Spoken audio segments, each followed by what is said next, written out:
warahmatullahi wabarakatuh.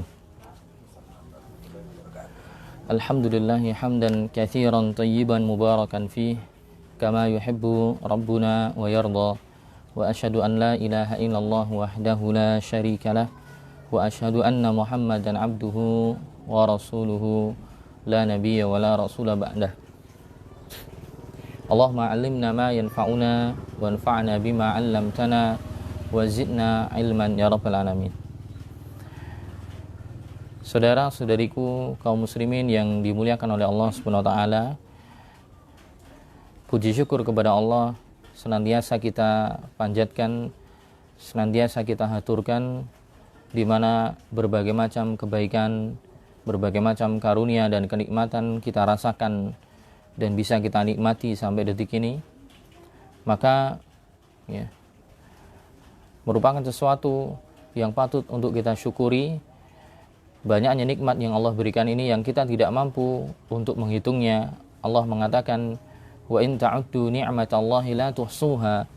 Andai saja kalian berusaha untuk menghitung-hitung nikmat Allah, niscaya kalian tidak akan mampu untuk menghitungnya. Maka hendaknya kita manfaatkan nikmat itu dengan baik. Salah satunya adalah waktu. Betapa dalam Al-Quran Allah mengatakan bahwa orang-orang yang tidak bisa, Allah bersumpah dengan waktu. Misalnya dalam surah Al-Asr dan dalam surat yang lain Allah mengatakan wal asr innal insana lafi khusr. Demi masa atau demi waktu asar, sesungguhnya orang-orang dalam kerugian. Illal ladzina amanu wa 'amilus salihati wa tawashaw bil haqq wa tawashaw bis sabr. Sesungguhnya manusia dalam kerugian kecuali orang-orang yang beriman, yang beramal saleh, saling berwasiat dalam kebenaran dan berwasiat dalam kesabaran. Ketika Allah bersumpah dengan al-asr, waktu asar atau demi masa, ini menunjukkan bahwa waktu itu adalah sesuatu yang mulia. Makanya juga banyak orang terlalaikan dari waktu yang kosong. Nabi mengatakan ni'matani maghbunun fihima katsirun minan nas, as-sihhatu wal faragh. Ada dua nikmat yang kebanyakan manusia itu tertipu. Kebanyakan manusia terlalaikan dari dua hal itu, yaitu kenikmatan nikmat sehat dan juga nikmat waktu luang. Makanya dalam rangka untuk mengisi waktu luang ini dalam hal-hal yang baik sebagai bentuk pensyukuran nikmat kita kepada Allah, kita isi waktu luang ini dengan ta'lim, dengan belajar bersama. Dan pada kesempatan di sore hari ini kita akan membahas satu tema yang berbeda, dari buku yang berbeda dari tema-tema yang kita bahas sebelumnya di program Kampus Jalanan di bulan Ramadan ini, yang mana sebelumnya kita membahas kitab Khudh Aqidataka Minal Quran was Sunnah As-Sahihah yang ditulis oleh Syekh Muhammad bin Jamil Zainu. Dan kemarin kita membahas kitab yang berkenaan dengan kaidah-kaidah fikih dan usul fikih, Al-Qawaid Al-Usuliyah wal Fiqhiyah Al-Muta'alliqah bil Muslim Ghairil Mujtahid, yang ditulis oleh Syekh Sa'ad Asy-Syadzili hafizallahu taala. Pada kesempatan kali ini kita akan mengangkat tema manhaj. Apa itu manhaj? Nanti akan dijelaskan secara global. Manhaj itu adalah metode beragama.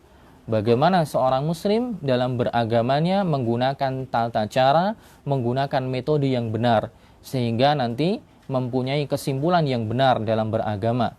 Nah, disinilah kita belajar. Banyak ulama membahas ini, yaitu pembahasan tentang manhaj, bagaimana seorang ketika beragama itu memakai metode apa. Penggunaan metode yang benar akan menghasilkan hasil yang benar, sebagaimana metode beragama yang keliru nanti outputnya juga akan keliru.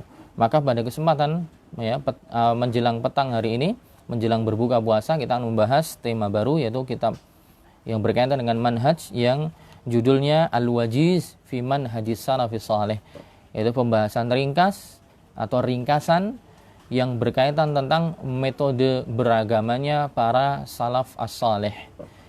Yang mana buku ini ditulis oleh Syekh Abdul Qadir Al-Arnaud. Syekh Abdul Qadir Al-Arnaud rahimahullahu taala, beliau sudah meninggal, dan termasuk juga ulama besar di bidang tahqiq. Di bidang tahqiq itu tentang penelitian atau memvalidasi kitab-kitab kitab-kitab yang masih ya, kitab turas, alias beliau sangat ahli di bidang apa itu istilah ilmiahnya itu adalah berkaitan dengan ilmu, saya lupa istilah resminya, ada istilah resminya, bahkan ada apa namanya, ada jurusan khususnya, yaitu jika ada buku-buku ulama yang di masa lampau yang masih tulis tangan misalnya, itu ditahqiq, diteliti keasliannya, keotentikannya, kemudian dijelaskan apa namanya bahasanya. Kemudian juga beliau adalah ulama hadis, ya. Syekh Abdul Qadir Al-Arnaut ini bisa dikatakan ya di zaman ini yang hampir selevel, ada 3. Ada Syekh Syuaib Al-Arnaut, ya. Kemudian Syekh Abdul Qadir Al-Arnaut, dan yang ketiga yang paling terkenal adalah Syekh Nasiruddin Al-Albani rahimahumullahu jami'an. Yang mana sejatinya mereka bukan orang Arab, ya. Mereka aslinya adalah orang-orang non-Arab, orang Eropa Timur, ya. Ada yang dari Albania, ya, ada yang dari Yugoslavia, ya, orang-orang daerah Eropa Timur yang akhirnya mereka kemudian hijrah dari tempat tinggal mereka karena tata cara beragama di sana dibatasi, orang-orang memunculkan syiar-syiar agama ditekan, akhirnya banyak yang hijrah, termasuk Syekh Albani, kemudian Syekh Abdul Qadir Al-Arnaut dan yang lainnya. Dan banyak karya-karya beliau, ya, karya-karya beliau di bidang itu penelitian keotentikan buku-buku warisan ulama dulu, dan juga berkaitan tentang pensohihan dan pendoifan hadis, ya, termasuk Syekh Albani dan yang lain, termasuk yang paling terkenal Syekh Albani, kemudian yang lainnya ada Syekh Abdul Qadir Al-Arnaut rahimahumullahu jami'an. Nah, di sini kita akan baca dulu muqaddimahnya. Ya, beliau mengatakan, ya, innal hamdalillah nahmaduhu wa nasta'inuhu wa nastaghfiruh wa na'udzu billahi min syururi anfusina wa min sayyiati a'malina. Sesungguhnya segala puji bagi Allah, kita memujinya, kita memohon pertolongan kepadanya, kita meminta ampun kepadanya, kepada Allah Subhanahu wa taala, dan kita berlindung dari kejelekan diri-diri kita dan dari kejelekan amal-amal kita. Man yahdihillahu fala mudhillalah, barang siapa yang Allah beri petunjuk maka tidak akan ada yang bisa menyesatkan, lil fala hadiyalah, dan barang siapa yang Allah ya arahkan dia, Allah simpangkan dia, maka tidak ada seseorang yang bisa memberikan petunjuk padanya. Wa asyhadu an la ilaha illallah wahdahu la syarikalah, beliau mengatakan, dan saya bersaksi tidak ada sembahan yang berhak disembah kecuali Allah semata. Wa asyhadu anna Muhammadan abduhu wa rasuluh, dan aku bersaksi bahwa Muhammad adalah utusan Allah Subhanahu wa taala. Beliau mengatakan, faqad hamalani ala idadi hadhihi risalah al-mujazah fi bayani manhajis salafis salih kathratu ma yaridu alayya min kathirin minan nas ala ikhtilafi tabaqatihim wa masyaribihim. Beliau mengatakan, ya, sesuatu yang menjadi pendorong saya, yang menjadi motivasi saya, kenapa saya menulis buku ringkas ini, yaitu menggambarkan atau menceritakan bagaimana metode para salafus saleh dalam beragama. Kenapa saya menulis buku ini? Itu karena banyaknya pertanyaan yang ya ditujukan kepada saya, ya, agar saya menjelaskan tentang topik masalah ini, ya. Yang mana pertanyaan ini datang dari, ya, banyak orang dari berbagai tingkatan mereka, dari berbagai golongan mereka, atau intinya banyak orang yang bertanya kepada Syekh tentang apa sih manhajnya para salafus saleh, bagaimana sih tata cara metode beragamanya para salafus saleh. Karena banyak pertanyaan yang tertuju, akhirnya kemudian beliau memutuskan untuk menulis. Faqad ikhtalata 'alan nasi amru fahmil aqidah as-salimah. Dan motivasi yang lain kenapa beliau menulis hal ini, karena beliau melihat, ya, realitanya di masyarakat banyak tercampur baur, ya, campur aduk di kalangan manusia bagaimana tata cara memahami akidah yang benar. Liwuqu'ihim tahta ta'tsirin man yatakallam fi hadzal mawdu' wa la yuhsinuhu. Itu mereka banyak orang yang terpengaruh, ya, tentang pembahasan akidah, akhirnya akidahnya keliru karena mereka mengambil dari sumber-sumber yang tidak kredibel.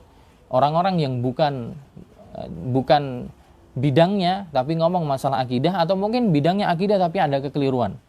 Jadi di sini motivasi awal Syekh menulis buku ini, pertama karena banyak orang yang tanya, Kedua, karena beliau melihat di masyarakat banyak kekeliruan yang terjadi di masyarakat, bagaimana cara memahami akidah yang benar. Makanya beliau kemudian ya menulis buku-buku yang ada di hadapan kita ini. Wala di sini dikatakan wala yukallif nafsahu ar-ruju' ila musannafati ulama'i ahli sunnah wal jamaah alladzina a'tau hadzal mawdu' haqqahu wa afadu fil kalam haulahu walam yad'u majalan liziyadati mustazid fa innal wajib ala kulli man yatakallam fi amril aqidah ar-ruju' ila ma ullifa fi hadzal bab minal musannafatil mashhud li ashabiha bil adalah wa sa'atil ilmi. Jadi motivasi beliau menulis karena tadi banyak orang yang tanya, kemudian motivasi kedua karena realita di masyarakat banyak orang yang ngomongin akidah tapi keliru karena mereka tidak pandai membicarakannya, tidak pandai menguasainya, kurang menguasai. Juga karena kurangnya mereka kurangnya merujuk kepada buku-buku ulama-ulama klasik, ulama-ulama yang sudah diakui keilmuannya ya, dalam bidang akidah, ya, kurangnya mereka merujuk pada ulama-ulama dahulu. Maka kemudian di sini ya beliau ingin mengajak kita ya, untuk melihat kutipan-kutipan dari tulisan-tulisan ulama terdahulu dalam perkara akidah.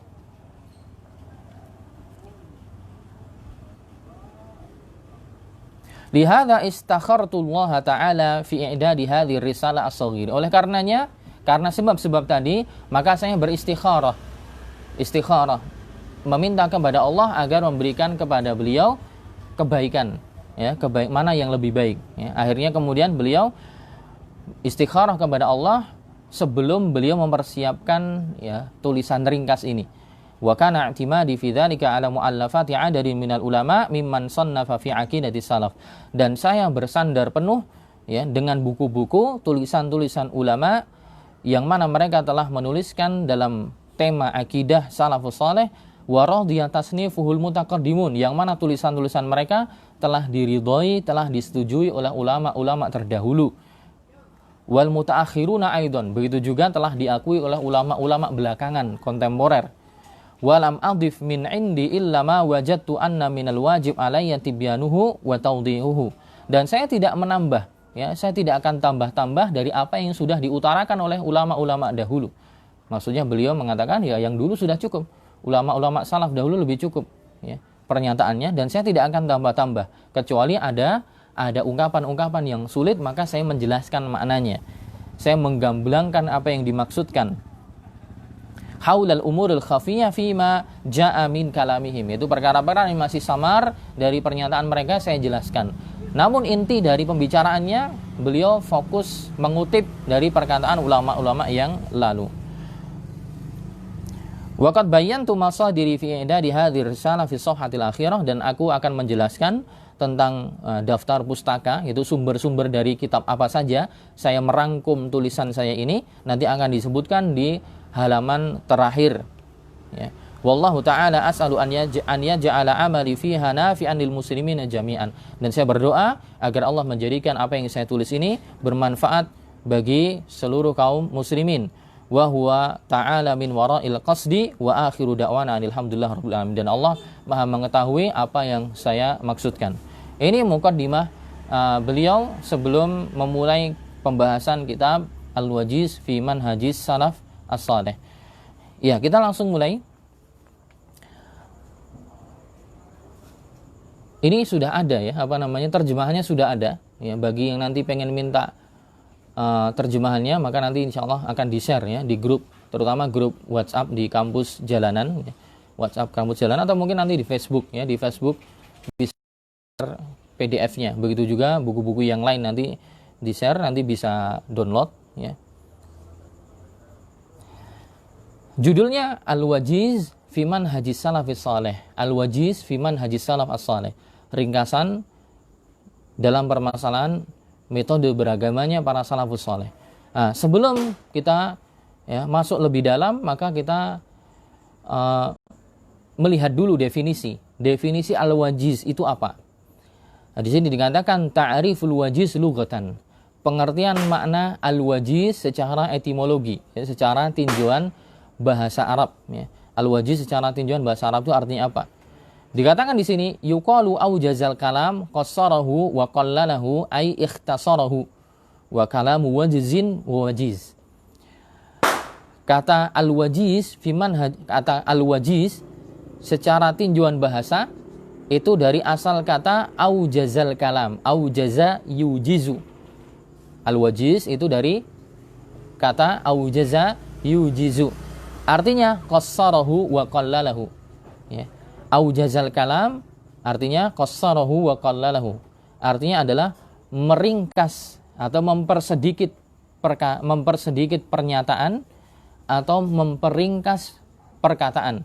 Jadi aujazal kalam itu artinya adalah menyedikitkan perkataan atau ya memperingkas perkataan. Ai ikhtasarahu, atau bisa dikatakan diperingkas atau dirangkum. Jadi disedikitkan, ya, disedikitkan, dirangkum, dipersingkat. Itu makna aujaza. Dalam bahasa Arab artinya qallala, menyedikitkan, atau qassara, meringkas. Wal wajaz al khafif al muqtasid. Al wajaz artinya al khafif, sesuatu yang ringan. Ringan dari wal muqtasid, sesuatu yang ringan, dan muqtasid. Muqtasid itu ngirit, ya. Minal kalami wal amri. Jadi al-wajaz itu artinya ringkas, sedikit, ringan, atau ngirit. Pembicaraan yang ngirit itu pembicaraan yang al-wajaz. Ini tinjauan secara bahasa Arabnya dulu maknanya. Wal wajaz asyai'ul mujaz kan wajiz. Dan al-wajaz itu sinonimnya adalah sesuatu yang ringkas. Intinya secara global, al-wajiz itu artinya sesuatu yang ringkas, sesuatu yang sedikit, sesuatu yang tidak bertele-tele, ya. Jadi intinya dia tidak terlalu lebar, tapi cuma ringkasan. Ini bisa jadi sebagai muqaddimah bagi pembelajar yang masih baru, pembelajar yang masih pemula, mempelajari disiplin ilmu dalam perkara manhaj, yang mana ini bagian dari pembelajaran akidah. Ini sebagai pengenal dulu, ya. Belum membahas buku yang lebih luas. Makanya membahas yang ringkas dulu, gitu. Dan alhamdulillah buku ini sejatinya dulu sudah pernah kita bahas, ya, di daurah. Daurah pertama kali di KJ di kampus jalanan, enggak tahu mungkin setahun yang lalu atau ini sudah pernah. Cuman waktu itu dibahas cuman sehari. Enggak ada sehari, ya. Dari pagi sampai setelah zuhur. Jadi mungkin sudah hilang semua apa yang disampaikan dulu. Jadi al-wajiz, ya, itu artinya sesuatu yang ringkas. Kemudian al-manhaj. Al-wajiz fi manhaj. Apa itu manhaj? Ta'riful manhaj lughatan wa syar'an. Pengertian atau definisi manhaj secara tinjauan bahasa juga secara tinjauan syariat. Secara tinjauan bahasa dan tinjauan syariat, apa sih artinya manhaj? Al-manhaj itu juga sinonimnya adalah an-nahju, ya. Al-manhaju atau an-nahju. An-nahju, al-manhaju, dan al-minhaj. Jadi an-nahj, nun ha jim, an-nahju, kemudian al-manhaj, mim nun ha jim, al-manhaj, sama al-minhaj, panjang, ada matnya. Itu artinya sama. Apa artinya? At-tariqul wadih al-bayyin. Jadi al-manhaj, an-nahju, sama al-minhaj artinya adalah jalan yang terang dan gamblang. Jalan yang terang benderang, yang jelas. Jalan yang terang benderang dan sangat jelas. Itu artinya al-manhaj. Jalan apa? Jalan memahami agama. Jalan memahami agama yang terang benderang. Ini sesuai tinjauan bahasa terlebih dahulu. Makanya Allah mengatakan dalam Al-Quran surah Al-Ma'idah, likullin ja'alna minkum syir'atan wa minhaja. Dan setiap umat Allah jadikan untuk kalian syir'ah, itu syariat tersendiri, dan metode tersendiri dalam beragama. Jadi dahulu Allah SWT punya nabi yang banyak atau punya rasul yang banyak, dan setiap rasul yang diutus untuk umat-umat itu Allah jadikan setiap dari mereka punya syir'ah, punya syariah tersendiri, punya aturan tersendiri, wa minhaj, dan juga aturan, ya, atau tata cara beragama tersendiri. Jadi metode beragamanya umatnya Musa, umatnya Nuh, mereka punya metode dan syariat tersendiri, berbeda dengan para nabi yang lain. Walaupun nanti akan ada ya titik pertemuannya. Titik pertemuan yang sama nanti adalah dalam sisi masalah tauhidnya. Maksudnya adalah apa? Dari sejak zaman Nabi Adam sampai Nabi Muhammad semua menyeru kepada Tuhan yang Esa. Semua menyeru kepada Allah SWT untuk diibadai. Ya, tidak dipersekutukan. Namun dalam tata cara beragama nanti beda-beda. Nanti akan ada contohnya. Misalnya tobatnya umat di zaman dulu itu tobatnya harus dengan membunuh diri mereka. Kalau kita cukup istighfar. Cukup istighfar, mengakui kesalahan, selesai. Kalau dulu harus bunuh dirinya. Atau nanti ada metode beragama zaman dulu syariatnya ya, boleh orang di zaman dulu menikahi kakak adik misalnya. Seorang laki-laki menikahi kakak adik. Ya. Mbakyunya atau mbaknya sama adiknya dinikahi bareng boleh. Tapi setelah datang syariatnya Nabi Muhammad gak boleh.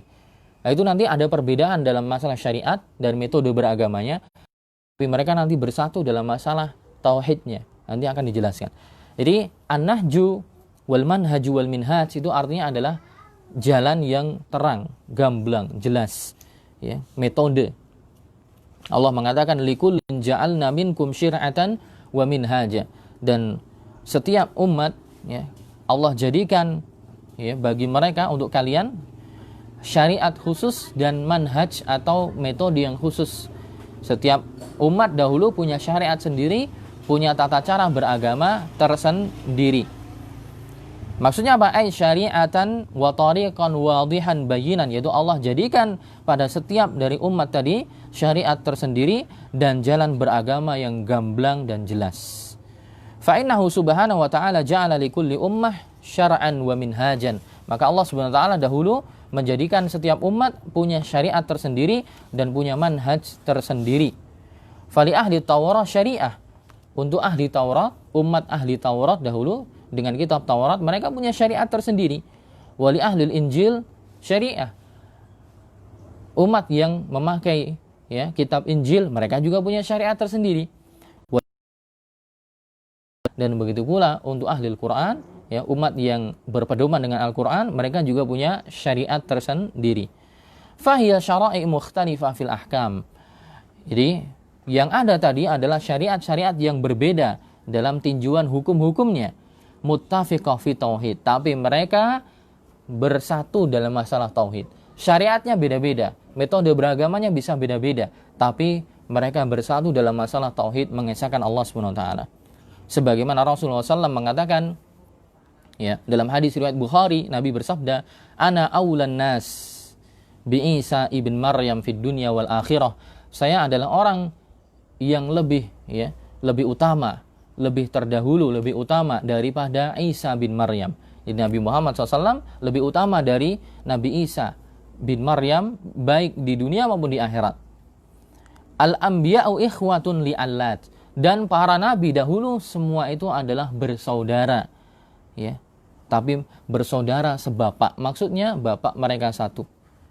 Wa ummahatuhum syatta, tapi ibu-ibu mereka berbeda. Wa dinuhum wahid, tapi agama mereka satu. Walaysa baini wa baina Isa nabiyun, dan antara saya dengan Nabi Isa tidak ada nabi. Ya.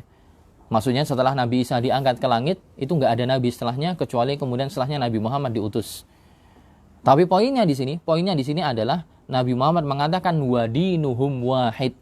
Al-anbiya ikhwatun li'allat, para nabi itu mereka dulu adalah para saudara yang sebapak. Ya.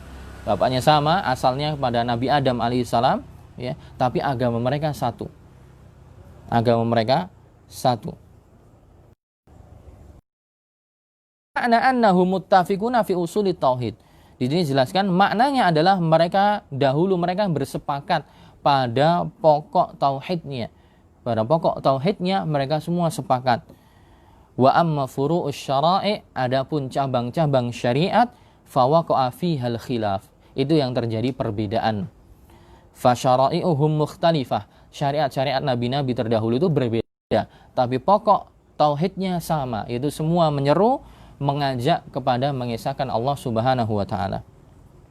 Makanya dalam Al-Qur'an Surat Al-Anbiya ayat 25 Allah mengatakan, "Wa ma arsalna min qablika mir rasulin illa nuhi." Wahai Muhammad, tidaklah kami mengutus rasul-rasul sebelum dirimu, ya, illa nuhi, melainkan kami juga memberikan wahyu kepada mereka, nuhi ilaihi annahu la ilaha illa ana fa'budun. Wahyunya sama. Allah mengatakan, wahai Muhammad, tidaklah kami mengutus rasul-rasul sebelum kamu, melainkan aku, yaitu Allah Subhanahu wa taala, memberikan wahyu kepada mereka untuk, ya, mereka bersaksi tidak ada sembahan yang berhak disembah kecuali diriku, maka sembahlah Allah Subhanahu wa taala. Jadi masalah tauhidnya sama, tapi masalah syariatnya mereka berbeda. Ya, mereka berbeda-beda. Contohnya misalnya ghanimah, ya. Ghanimah itu baru dihalalkan di zaman Nabi. Ghanimah, harta rampasan perang ketika kaum muslimin perang dengan orang kafir misalnya menang, harta rampasan perang di zaman Nabi dihalalkan. Adapun di masa-masa umat sebelumnya tidak dihalalkan, haram. Kalau perang mereka menang dapat ghanimah dikumpulkan, ya. Dikumpulkan kemudian nanti akan datang api yang datang dari langit menyambar ghanimah tersebut kemudian dibakar habis. Tapi kemudian dihalalkan ketika di zaman Nabi Shallallahu Alaihi Wasallam. Ini contoh perbedaan syariatnya. Contoh yang lain tadi misalnya, ya,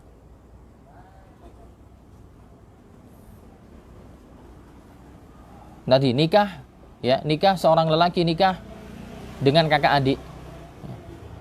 Di zaman nabi-nabi sebelumnya dibolehkan, di zaman Nabi SAW kemudian dilarang. Ya. Contohnya dahulu yang Nabi yang menikah dengan Nabi Ya'qub alaihissalam.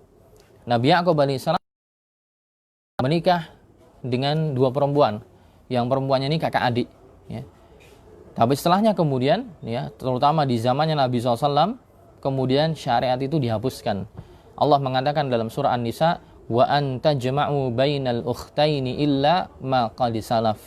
Dan juga diharamkan bagi kalian mengumpulkan dari kakak adik dalam pernikahan kecuali di zaman yang telah lampau, di masa yang telah lampau, maka dahulu sempat dibolehkan. Ya. Kemudian contoh yang lain, syariat yang lampau berbeda dengan salam, ya. Seperti umatnya Nabi Musa. Tobatnya umatnya Nabi Musa ketika mereka berbuat kesalahan, ya, membuat patung anak sapi. Taubatnya adalah dengan membunuh diri mereka. Faqtulu anfusakum. Dalam surah Al-Baqarah Allah mengatakan, maka bunuhlah diri-diri kalian. Dzalikum khairul lakum 'inda bari'ikum fataba 'alaikum wa 'afa 'ankum. Itu lebih baik, ya, untuk di sisi Allah Subhanahu wa taala. Kemudian baru Allah kemudian menerima taubatnya kalian. Itu umatnya Nabi Musa alaihissalam. Tapi untuk sekarang bertobat tidak kemudian diperintahkan sampai menghilangkan nyawa. Ini di sini letak perbedaan, ya, syariat, ya, syariat sebelumnya dengan syariat Nabi Muhammad SAW. Intinya para nabi dahulu punya syariat yang berbeda-beda, tapi inti dari tauhid mereka sama. Mereka mengajak kepada menyembah kepada Allah semata, tidak menyekutukan dengan yang lainnya. Ya, dalam ayat yang lain Allah juga mengatakan, walaqad ba'atsna fi kulli ummatin rasulan an i'budullaha walaqad ba'atsna fi kulli ummatin rasulan an i'budullaha wajtanibut. Dan telah kami utus di setiap umat itu ada rasulnya, semua mengatakan sembahlah Allah dan jauhilah tagut. Ya. Hadza fi tauhidillah azza wa jalla.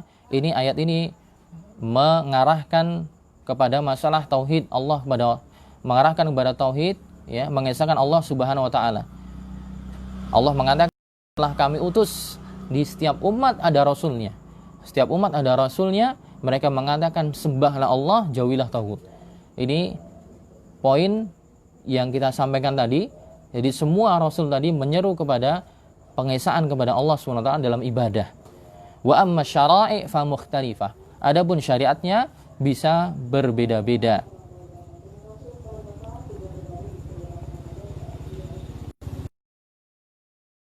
Indah tadi kita sudah memberikan pengertian Al-wajiz sesuatu yang ringkas. Kemudian al-manhaj. Manhaj artinya jalan yang gamblang, al-bayyin yang jelas. Maksudnya adalah jalan yang gamblang dan jelas, artinya cara metode beragama.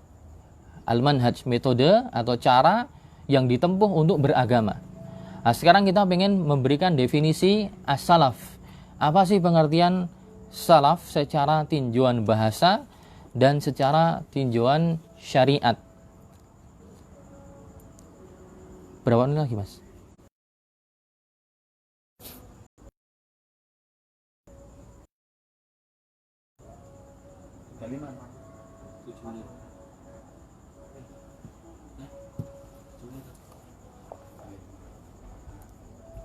Oke, tidak apa, lanjut aja sesampainya. Ya, kemudian kita akan memberikan definisi salaf. Kita sering dengar, oh ini kajian salaf, manhaj salaf. Kita mengikuti para salaf. Apa sih salaf itu? Ya.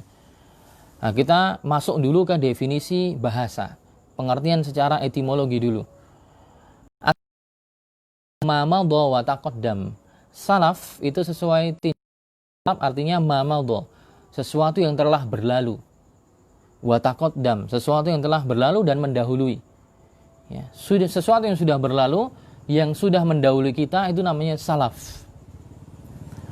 Wa yuqalu salafus syai' salafan ay madha. Ya. Sesuatu yang asyai', ya, salafus syai', sesuatu yang telah salaf artinya sesuatu yang telah berlalu. Sesuatu yang sudah berlalu, sudah mendahului. Salafa fulan salafan. Seseorang salaf artinya taqaddam, sudah mendahului kita. Wasalif al-mutaqaddim. Salif ini isim fa'il, ya. Isim fa'il bagi yang belajar bahasa Arab. As-salif isim fa'il dari salafa. Artinya al-mutaqaddim, sesuatu yang sudah, ya, sudah mendahului, sudah berlalu, ya. Atau as-salaf artinya al-jamaah al-mutaqaddimun. Atau artinya as-salaf itu adalah al-jamaah al-mutaqaddimun, yaitu sekelompok yang sudah mendahului kita. Ya, satu kaum, satu kelompok yang sudah mendahului kita di masa yang lampau. Ini namanya as-salaf. Was-salaf al-qaum al-mutaqaddimuna fis siyar, atau juga bisa dikatakan salaf itu adalah al-qaum al-mutaqaddimuna fis siyar, yaitu satu kaum yang telah mendahului kita, ya, dalam sejarah. Ya, dalam sejarah. Satu kaum yang telah mendahului kita, yang sudah berlalu, yang sudah selesai, ya, dalam sejarah yang masa lampau. Makanya Allah Subhanahu wa taala berfirman dalam Al-Qur'an, "Falamma asafuna intaqamna minhum fa'aghraqnahum ajma'in faja'alnahum salafan wa mathalan lil akharin." Dalam surat Az-Zukhruf, ya, Allah mengatakan, dan ketika falamma asafuna intaqamna minhum, ketika mereka membuat murka kami, dengan kemaksiatan yang mereka perbuat dan kedustaan yang mereka lakukan kepada Nabi Musa. Ini maksudnya Fir'aun dan kaumnya. Maka Allah tenggelamkan mereka. Jadi ini menceritakan tentang Fir'aun dan kaumnya yang mendustakan Nabi Musa, yang bermaksiat dengan ajaran Nabi Musa yang beliau bawa. Maka kemudian karena kemaksiatan mereka, karena pendustaan mereka, fa'aghraqnahum ajma'in, Allah katakan kami tenggelamkan mereka semuanya. Faja'alnahum salafan, Allah katakan kami jadikan mereka sebagai salaf, wa mathalan lil akharin, dan sebagai permisalan bagi orang lain. Maksudnya apa? Ai falamma aghdabuna intaqamna minhum. Maksudnya ketika mereka membuat murka kami, yaitu Allah Subhanahu wa taala, maka kami balas mereka, kami tenggelamkan mereka semuanya. Faja'alnahum salafan, maka kami jadikan mereka yang ditenggelamkan itu, Fir'aun dan kaumnya, sebagai salaf, yaitu pendahulu, mutaqaddimin, yaitu sebagai contoh pendahulu, ya, orang yang telah lampau dari kalangan orang yang terdahulu, sebagai contoh orang-orang yang telah lampau, mereka diazab, ya. Salafan mutaqaddimin liman amila bi amalihim. Maksudnya Fir'aun dan kaumnya itu Allah jadikan salaf sebagai contoh orang-orang terdahulu yang bermaksiat kemudian mendapatkan azab, ya. Jadi kalau misalnya kita ngomong kita ngikuti salafus soleh, kita ngikuti salafus soleh dalam masalah beribadah, beragama. Tapi orang-orang yang bermaksiat saja ngikuti, ya, salafus soleh, salafus sayyi mereka, yaitu contoh pendahulu yang buruk, yaitu Fir'aun dan kaumnya.